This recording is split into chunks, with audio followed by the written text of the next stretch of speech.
ले लया महा में पए जानिया हर सावलिया।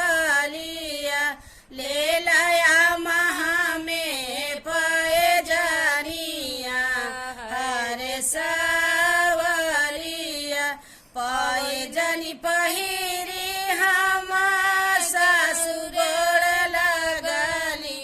सासु हमके बोलेली बिरहिया हर सावलिया। सासु हमके बोलेली बिरहिया हर सावलिया। का तू ही सासु हमें बोलेलू बिरहिया।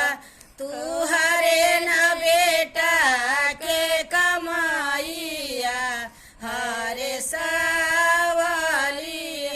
तू हरे न बेटा के कमाइया हरे सावलिया।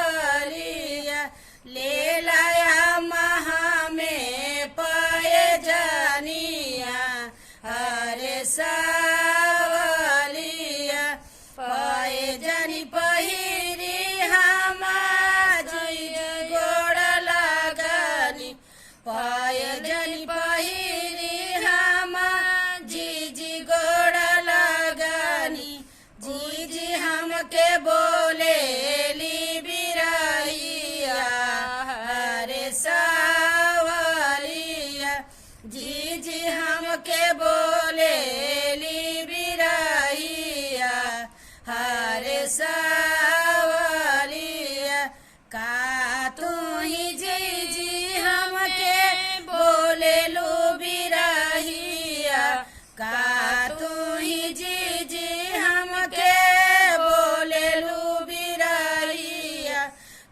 हरे न देवर के कमाइया हरे सावलिया।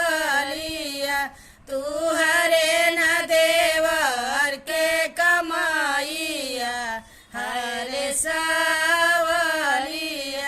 ले लया महा में पए जानिया हरे सावलिया।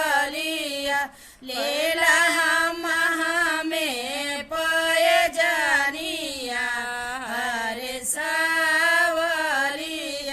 पए जनी पहिरी हम ननद गोड़ लगली।